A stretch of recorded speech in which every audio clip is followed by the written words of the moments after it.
नमस्कार, मैं हूं मसरूर फैजी। जम्मू कश्मीर और लद्दाख बदलाव की बयार हमारी इस खास पेशकश में आपका स्वागत है। बदलाव की बयार ये सबूत है कि 370 हटने के बाद कश्मीरी नौजवान मुख्य धारा का हिस्सा बनकर तरक्की की नई कहानी लिख रहे हैं। जम्मू कश्मीर के छात्रों ने यूजीसी नेट जैसे इम्तिहान में भी अपनी छाप छोड़ी है। साथ ही 40 वर्ष पुरानी मस्जिद शिफ्ट करने और पुल के लिए रास्ता देने भी कश्मीरियत की कहानी को ये बयान करता है। तमाम चुनौतियों के बीच स्पेशल स्टेटस का खात्मा जम्मू कश्मीर को मुख्य धारा से जोड़ दिया है और लद्दाख को एक अलग यूटी का दर्जा दिया है। जम्मू कश्मीर की इस बदली हुई फिजा की पूरी तस्वीर हम लेकर हाजिर हैं, तो आइए देखते हैं हमारी इस खास पेशकश की सुर्खियां।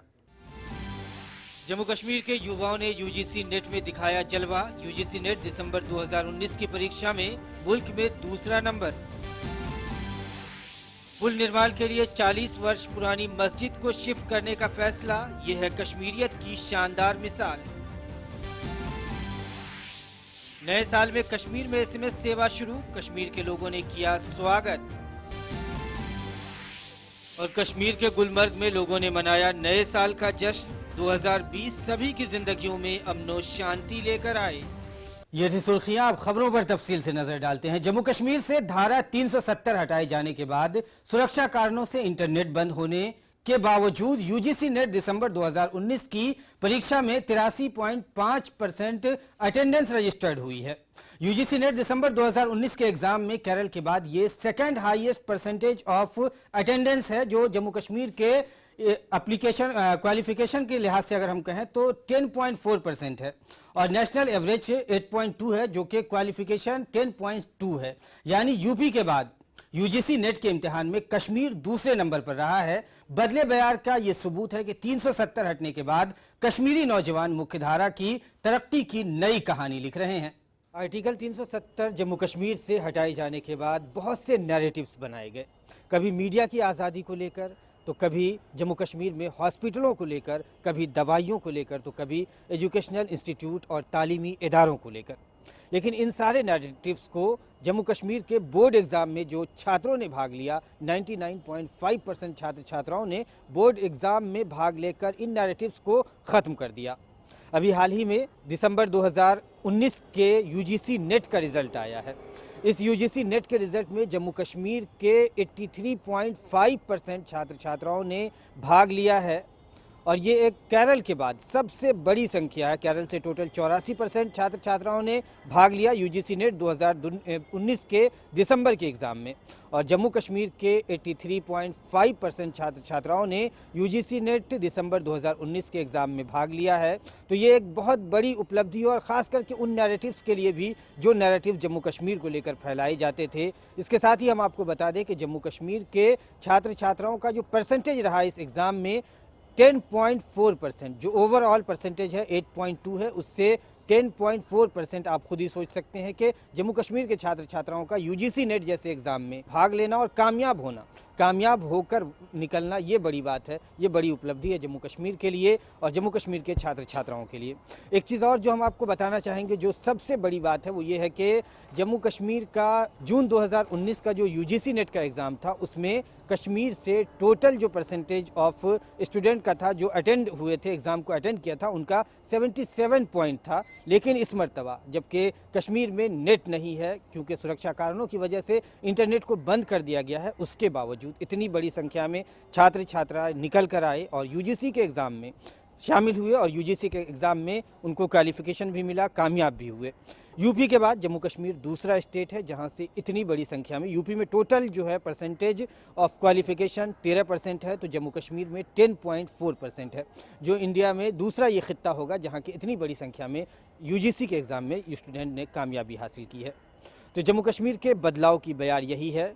छात्र बड़ी संख्या में, युवा बड़ी संख्या में सामने आ रहे हैं और तरक्याती कामों में हिस्सा ले रहे हैं, एजुकेशन से लेकर तमाम सरगर्मियों का हिस्सा बन रहे हैं। यही सरकार की भी कोशिश है और यही बदलाव की बयार है। कैमरामैन संजीव के साथ डीडी न्यूज़ के लिए दिल्ली से मसरूर फैजी। तो यूजीसी नेट 2019 का जो दिसंबर का एग्ज़ाम था, इसमें जम्मू कश्मीर के छात्र छात्राओं को बड़ी कामयाबी मिली है, युवा सामने आ रहे हैं।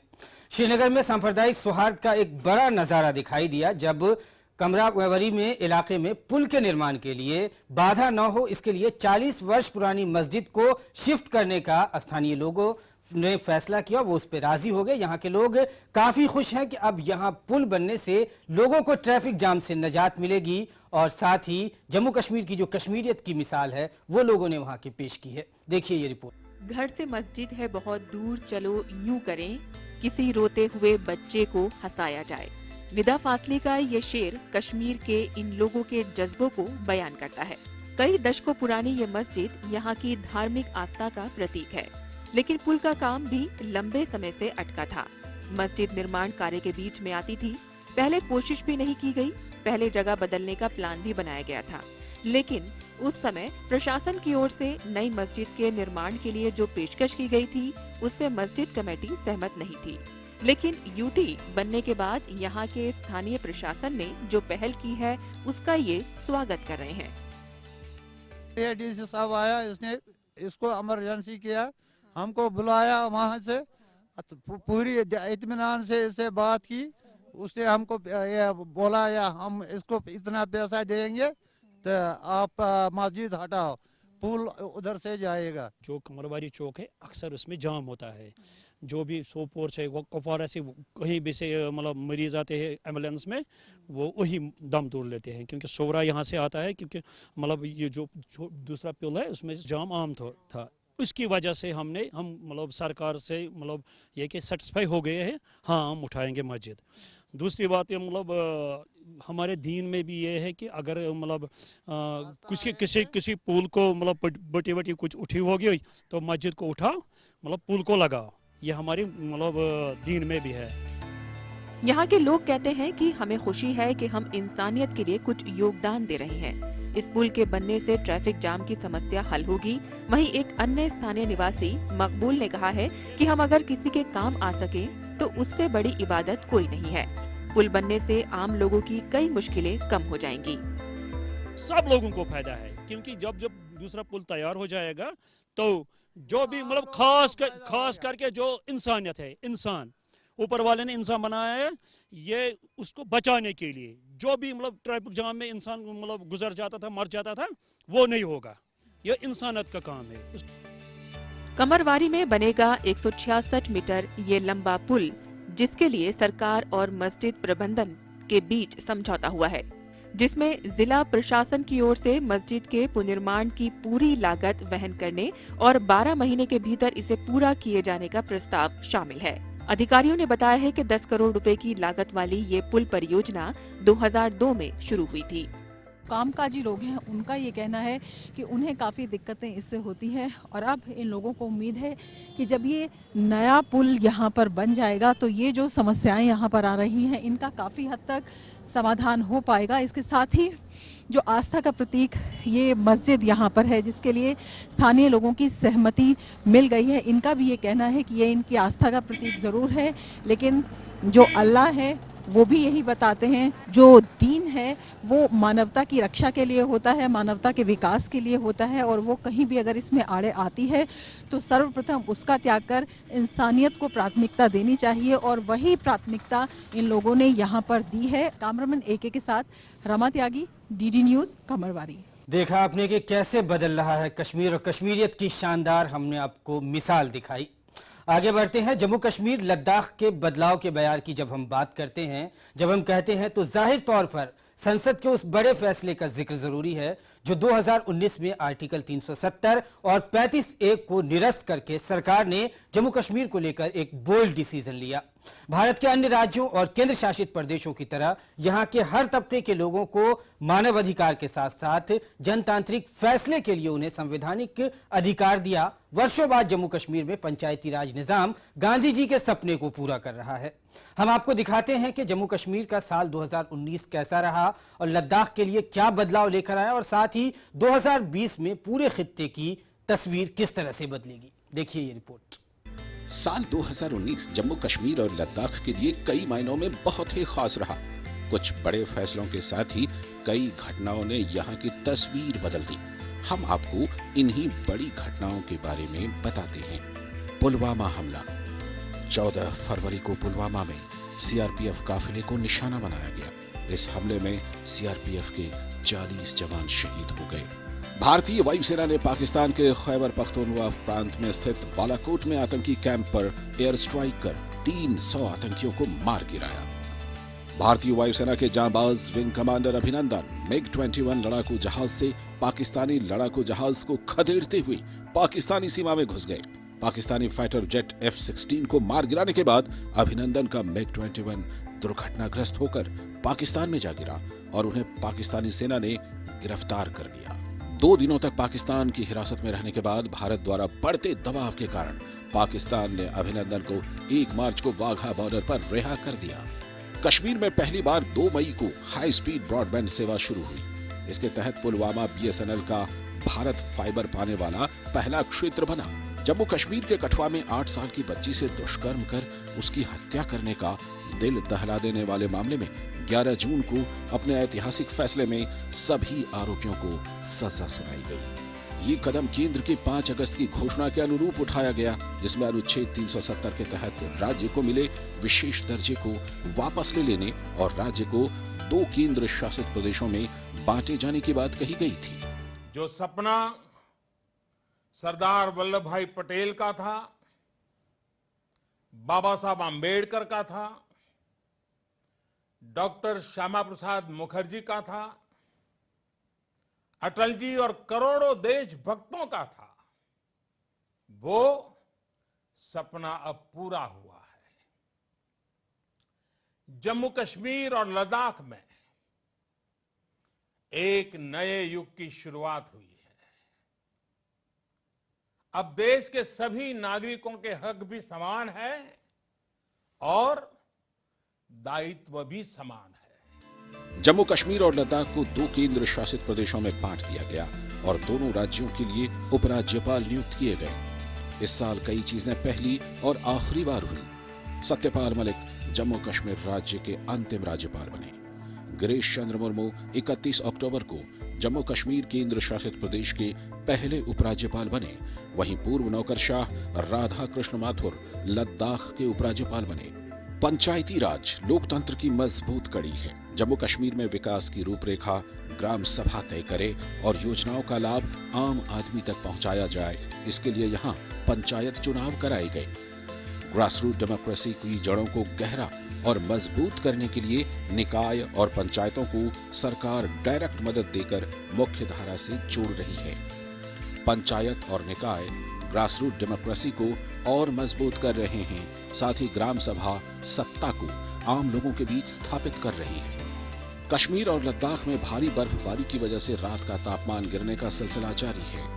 मैदान और पहाड़ी इलाकों के साथ साथ रिहायशी इलाकों में हो रही बर्फबारी ने लोगों के लिए कुछ मसाइल तो जरूर पैदा किए हैं। जम्मू कश्मीर से अनुच्छेद 370 हटाने के बाद से लगातार मोदी सरकार कश्मीर की सूरत बदलने की कोशिश कर रही है। इस दिशा में कदम उठाते हुए जम्मू कश्मीर के विकास के लिए रोड मैप भी तैयार कर लिया गया है। मोदी सरकार के इस ब्लूप्रिंट में अलग अलग मंत्रालय और विभाग अपनी भूमिका निभाएंगे ताकि जम्मू कश्मीर विकास के पथ पर आगे बढ़ सके। Kashmir desk, DD news. और एक और बड़ी खबर हम आपको बता दें कि कश्मीर में SMS सेवा बहाल हो गई है। करीब 5 महीने पहले विशेष राज्य का दर्जा मिलने के बाद से वहां SMS सर्विस बंद थी। जम्मू कश्मीर के लोगों ने SMS सेवा बहाल होने पर खुशी जाहिर की है। हम thank you very much government का करना चाहेंगे, क्योंकि हमारा OTP हमारा सारा सर्विस बंद हो चुका था, तो इससे हमारा OTP आएगा। हमारा जो भी बैंक का जो भी कुछ सर्विस थी वो अब चलेगी, आराम से हम घर में कर सकते हैं। बहुत अच्छा है, गवर्नमेंट ने एक अच्छा डिसीजन लिया है जो कि SMS सर्विस यहाँ पे स्टार्ट करी है। इससे जो है स्टूडेंट्स एजुकेशन फील्ड में और सबसे बड़ी बात है बड़े बड़े डिपार्टमेंट्स में भी SMS के थ्रू जो है बहुत जो दिक्कतों का सामना करना पड़ता था अभी सहूलियत मिल सकती है। और अब आपको दिखाते हैं कि कश्मीर में गुलमर्ग में लोगों ने कैसे जश्न मनाया नए साल का। इस जश्न में स्थानीय लोगों के साथ साथ बड़ी संख्या में टूरिस्ट भी शामिल हुए। साल 2020 सभी की जिंदगी में अमन शांति लेकर आए और सबने इसकी कामना की है। आइए हम आपको दिखाते हैं कि कैसे मनाया लोगों ने नए साल का जश्न और वो क्या चाहते हैं आने वाले साल में। संख्या में यहाँ पर लोग न्यू ईयर की मॉर्निंग में भी मौजूद हैं, सुबह में भी मौजूद हैं और सेलिब्रेट कर रहे हैं। रात से ये सेलिब्रेशन चल रहे हैं। हम जानते हैं यहाँ के युवाओं से कि क्या कुछ उनके मन में आशाएं हैं, क्या कुछ नए साल से उनकी अपेक्षाएं। वायलेंस ना हो एज ए नेशन हम थोड़ा आगे बढ़े, थोड़ी पॉवर्टी कम हो। These are the basic goals we have. इस साल मैं अपने करियर पे फोकस करना चाहता हूँ। लाइक इस साल हमारा कॉलेज बिल्कुल हाफ ईयरली, मतलब उतने टाइम के लिए भी ऑपरेशनल नहीं रहा। हम अपेक्षा करते हैं कि पूरे साल खुला रहे। इस बार हम पढ़ाई कंप्लीट कर पाए, डिग्रीज कंप्लीट कर पाए, जॉब्स की तरफ जा पाए, मतलब प्रॉस्पर करे लाइफ में, आगे बढ़े, कुछ कंट्रीब्यूट करे टुवर्ड्स द नेशन। यही सब हमारी अपेक्षाएं हैं इस साल। नए साल में क्या होना चाहिए? नए साल में अमन और शांति होनी चाहिए। अमन और शांति के लिए आप किस तरह से अमन और शांति कायम करेंगे? आपकी तरफ से क्या कोशिश होगी? यूथ का काम यही होता है कि समाज को सुधारे, यही काम हमारा है। बट जो हमारे ये पॉलिटिशियंस हैं उनका भी मेन रोल बनता है, क्योंकि वो अच्छा यहाँ पे बनाए माहौल। I am very excited to come in Gulmarg, so people should come here. New year यहाँ पे मनाया, so this is I am so happy. आप बहुत खुश हैं। शुरुआत आपकी खुशी के साथ है। ये पूरे साल आप क्या करना चाहती हैं? क्या आप पूरे साल मेरी फैमिली को गॉड मतलब हेल्दी वेल्दी एंड प्रॉस्पेरस रखे एंड बस हमेशा ऐसे ही खुशियाँ मनाते रहें। आपको कैसा लगा यहाँ पर? Yes, wonderful, amazing, phenomenal. You know, I must, even appeal I appeal to the Indians. Please come. Don't go outside the Switzerland and all. It's a wonderful place to just roam around. It's a wonderful beauty. People are good. Locals are good. We are enjoying a lot. What is your New Year's? Okay, in 2020, the India will be India will shine. Okay, so I'll also contribute my best as a Indian, as a the responsible member of society. So wherever I'm working, there also I'll do my best to shine India. तो देखा आपने कि किस तरह लोगों ने कश्मीर में नए साल का जश्न मनाया। सब चाहते हैं कि अमन हो, शांति हो और नया साल सभी की जिंदगियों में खुशियां लेकर आए। हमारी आज की इस खास पेशकश में बस इतना ही। इजाजत दें। नमस्कार।